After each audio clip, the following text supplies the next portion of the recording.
सर्वमंगल मांगल्ये शिवे सर्वार्थ साधिके शरणे त्र्यंबके गौरी नारायणी नमोस्तुते। ओम श्री जगदम्बिकाय नमो नमः। ओम ऐं ह्रीं क्लीं चामुंडाय विचे। आज आप सुनिए श्रीमद् देवी भागवत पुराण के द्वितीय स्कंद से आज की कथा। ऋषिगण सूत जी से बोले कि हे सूत जी, आपकी यह बात बड़े ही आश्चर्यजनक एवं रहस्यपूर्ण है। इस संबंध में हम सब तपस्वियों को महान संदेह उत्पन्न हो गया है। हे मेधाविन, पूर्व काल में सत्यवती नाम से विख्यात व्यास जी की माता का राजा शांतनु के साथ जिस प्रकार से विवाह हुआ, उन सती के अपने घर में रहते हुए भी उनसे पुत्र रूप में व्यास जी कैसे उत्पन्न हुए, ऐसी सत्यवती का शांतनु से पुनः वरण कैसे किया गया और उनसे 2 पुत्रों की उत्पत्ति कैसे हुई। हे सुवर्त, हे महाभाग, आप इस परम पावन कथा को विस्तार पूर्वक हमसे कहिए।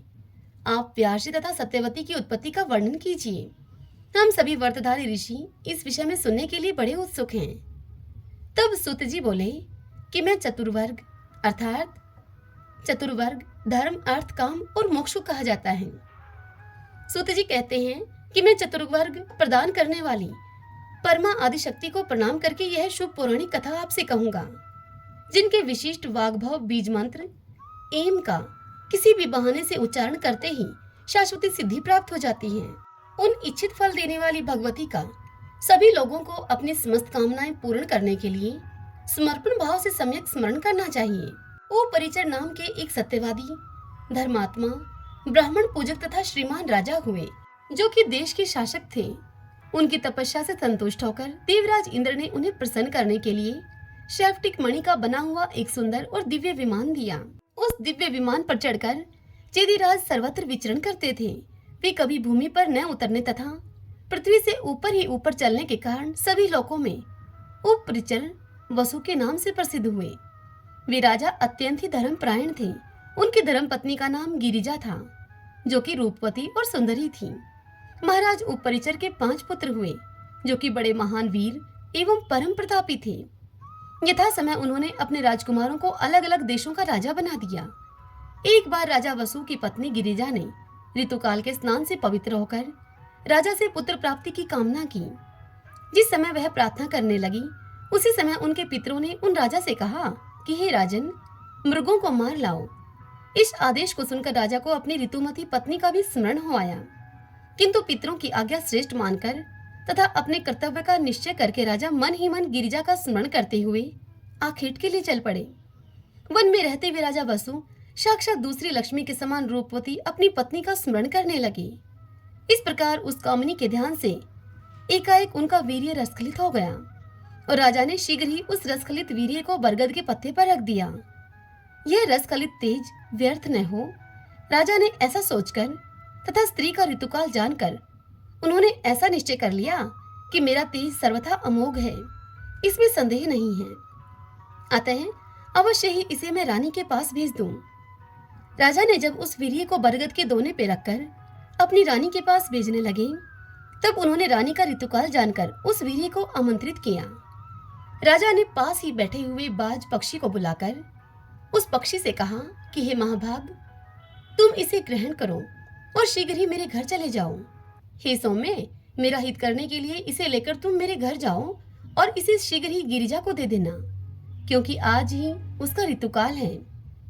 सूत जी इस कथा को सुनाते हुए मुनियों से आगे कहते हैं कि हे मुनियों, राजा ने उस बाज पक्षी से इस प्रकार कहा और ऐसा कहकर नृपश्रेष्ठ ने बाज को वह दोना दे दिया और वह द्रुतगामी बाज भी वीर्य रखे हुए उस दोने को शीघ्र ही लेकर आकाश में उड़ने लगा।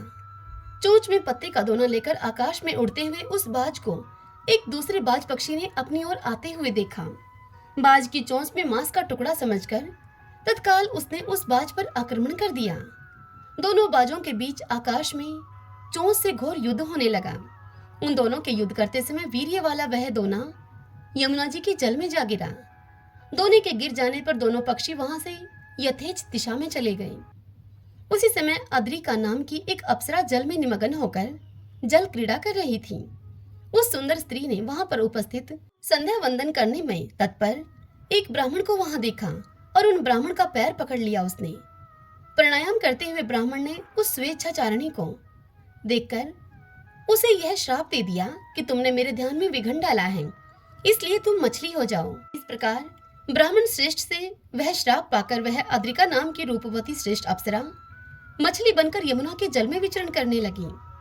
बाज के पदाघात से गिरे हुए उस वीरी के पास जाकर मत्स्य से रूप धारिणी अद्रिका अप्सरा ने उसे शीघ्रता पूर्वक निगल लिया। कुछ समय के बाद 10 महीने बीतने पर एक मछुआरे ने उस सुंदर मछली को अपने जाल में फंसा लिया। उस मछुआरे ने शीघ्र ही उस मछली का पेट चीर दिया। तदंतर उस मछली के उदर से मनुष्य के आकार वाली जुड़वा संतति निकली। उन दोनों में एक रूपवान बालक था और एक सुंदर मुख वाली बालिका थी। इस अद्भुत घटना को देखकर वह मछुआरा भी अत्यंत विस्मित हुआ और उस मछुआरे ने उस मछली के पेट से निकले हुए उन दोनों बच्चों को राजा उपरिचर को सौंप दिया। राजा भी आश्चर्यचकित हुआ और उसने उस सुंदर पुत्र को ले लिया। वह वसुपुत्र मत्स्य नामक राजा हुआ, जो अपने पिता के समान ही धर्मात्मा, सत्यप्रतिज्ञ, महातेजस्वी तथा पराक्रमी था।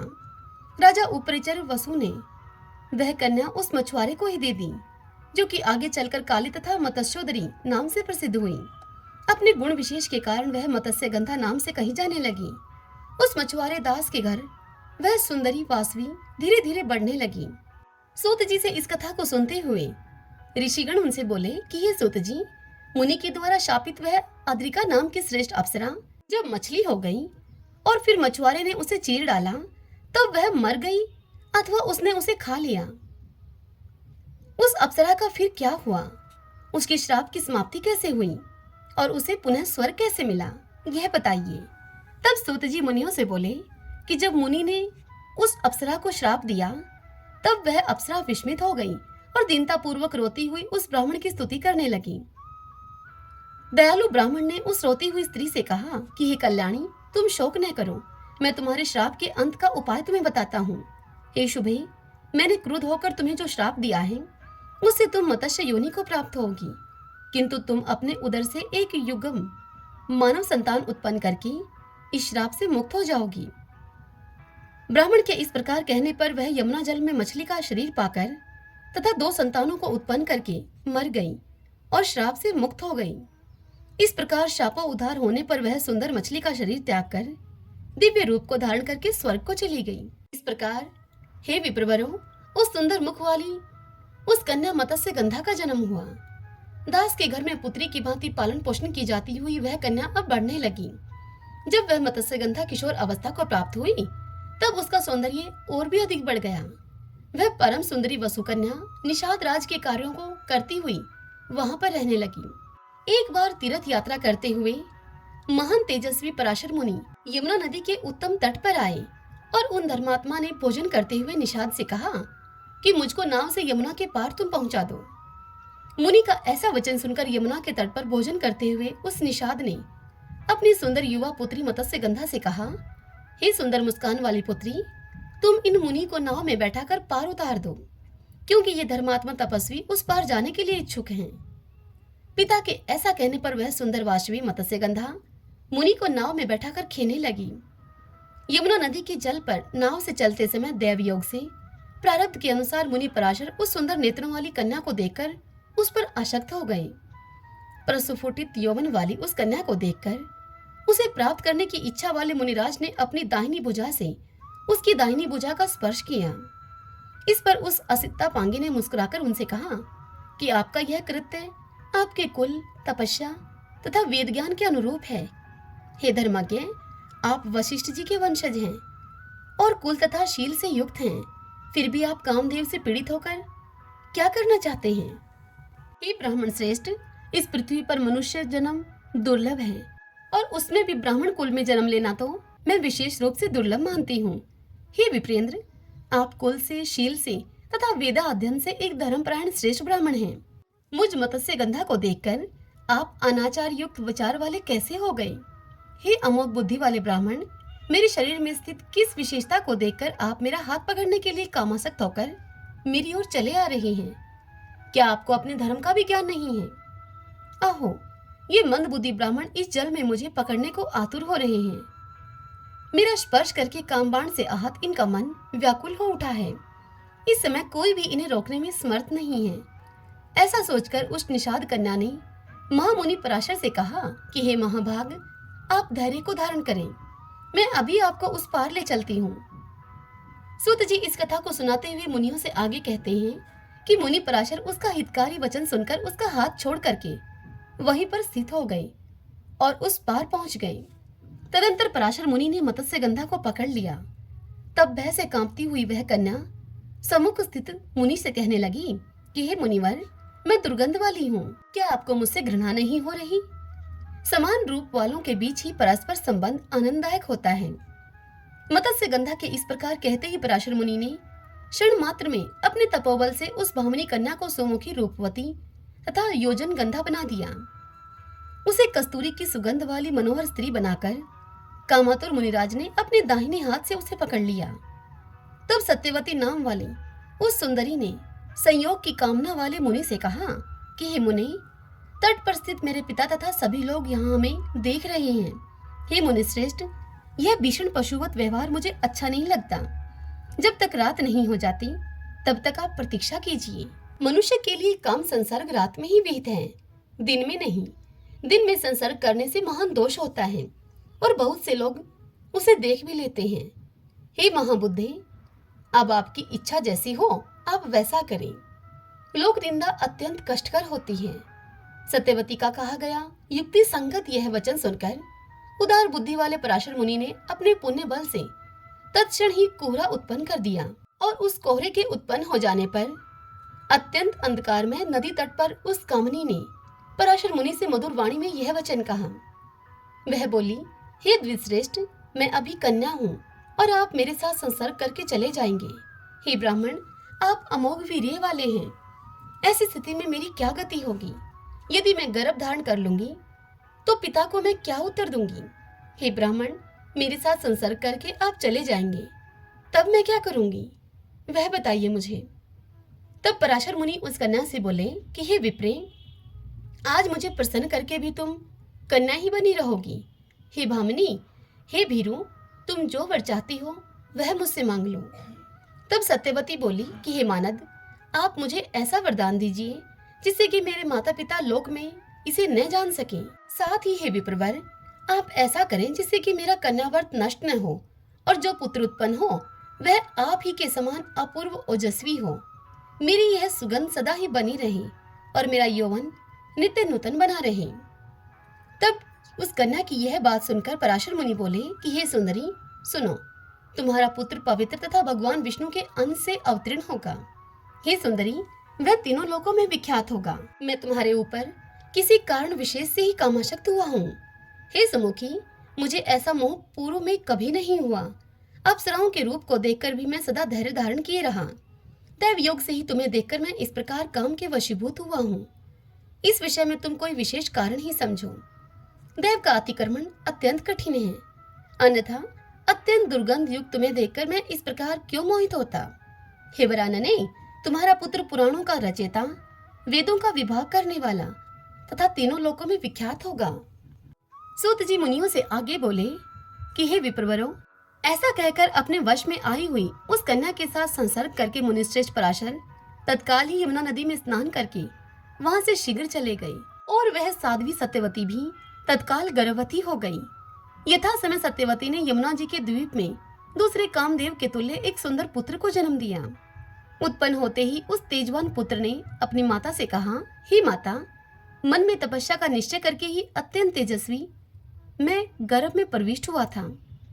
हे महाभागे, अब आप अपनी इच्छा के अनुसार कहीं भी चली जाएं और मैं भी यहाँ से तप करने के लिए जा रहा हूँ। हे माता, आपके स्मरण करने पर मैं अवश्य ही आपको दर्शन दूंगा। हे माता, जब कोई उत्तम कार्य आ पड़े तब आप मेरा स्मरण कीजिएगा, मैं शीघ्र ही उपस्थित हो जाऊंगा। हे भामिनी, आपका कल्याण हो। अब मैं यहाँ से चलूंगा, आप चिंता को छोड़कर सुखपूर्वक रहिए। ऐसा कहकर व्यास जी वहां से चले गए और वह सत्यवती भी अपने पिता के पास वापस लौट आई। सत्यवती ने बालक को यमुना द्वीप में जन्म दिया था, अतः वह बालक द्वौपायन नाम से विख्यात हुआ। विष्णु भगवान के अंश अवतार होने के कारण वह बालक उत्पन्न होते ही शीघ्र ही बड़ा हो गया और अनेक तीर्थों में स्नान करता हुआ उत्तम तप करने लगा। इस प्रकार पराशर मुनि के द्वारा सत्यवती के गर्भ से द्वापायन मुनि उत्पन्न हुए और उन्होंने ही कलयुग को आया हुआ जानकर वेदों को अनेक शाखाओं में विभक्त किया। वेदों का विस्तार करने के कारण ही उन मुनि का नाम व्यास पड़ गया। उन्होंने ही विभिन्न पुराण संहिताओं तथा श्रेष्ठ महाभारत की रचना की। उन्होंने ही वेदों के अनेक विभाग करके उसे अपने शिष्यों सुमंतु, जैमिनी, पैल, वैशंपायन, अशित, देवल और अपने पुत्र सुखदेव जी को पढ़ाया। सूत जी आगे कहते हैं कि हे श्रेष्ठ मुनियों, मैंने यह सब उत्पत्ति का कारण आप लोगों से बता दिया है। साथ ही सत्यवती के पुत्र व्यास जी की पवित्र उत्पत्ति का भी वर्णन आपसे कर दिया है। हे श्रेष्ठ मुनिगण, व्यास जी की इस उत्पत्ति के विषय में आप लोगों को संदेह नहीं करना चाहिए। महापुरुषों के चरित्र से केवल गुण ही ग्रहण करना चाहिए। किसी विशेष कारण से ही मुनि व्यास का तथा मछली के उदर से सत्यवती का जन्म, पराशर मुनि के साथ उनका संयोग और फिर राजा संतनु के साथ उनका विवाह हुआ। अन्यथा मुनि पराशर का चित्त कामासक्त ही क्यों होता? और धर्म के ज्ञाता वे पराशर मुनि अनार्य लोगों द्वारा आचरित किया जाने वाला ऐसा कृत्य क्यों करते? किसी विशेष कारण से युक्त था आश्चर्य कारण यह उत्पत्ति मैंने तुमको बता दी है, जिसे सुनकर मनुष्य निश्चित रूप से पाप से मुक्त हो जाता है। जो श्रुति प्रायण मनुष्य इस शुभ आख्यान को सुनता है वह दुर्गति को प्राप्त नहीं होता तथा सर्वदा ही सुखी रहता है। ओम नमः चंडिकाय। भक्तजनों, आज की कथा में बस इतना ही। इससे आगे की कथा कल हम अगले अध्याय में सुनेंगे। कल के अध्याय में हम सुनेंगे राजा शंतनु, गंगा और भीष्म के पूर्व जन्म की कथा। गंगा जी द्वारा राजा शंतनु का पति रूप में वर्णन करना, 7 पुत्रों का जन्म होना तथा गंगा का उन्हें अपने जल में प्रवाहित करना, 8वें पुत्र के रूप में भीष्म का जन्म होना और भीष्म की शिक्षा दीक्षा। आज की यह कथा आप सबको कैसी लगी? इस वीडियो को लाइक करके और कमेंट बॉक्स में कमेंट करके आप मुझे जरूर बताइएगा। देखिए, कथा तो आप सुन ही लेते हैं, लेकिन कहीं ना कहीं वीडियो को लाइक करना और कमेंट करना तो बिल्कुल ही भूल जाते हैं। तो आप ऐसा ना करें, मुझे जरूर बताइएगा कि आपको ये कथा कैसी लगी, ताकि आपको आगे की कथाएं भी सुनने को मिल सके। जय माता दी।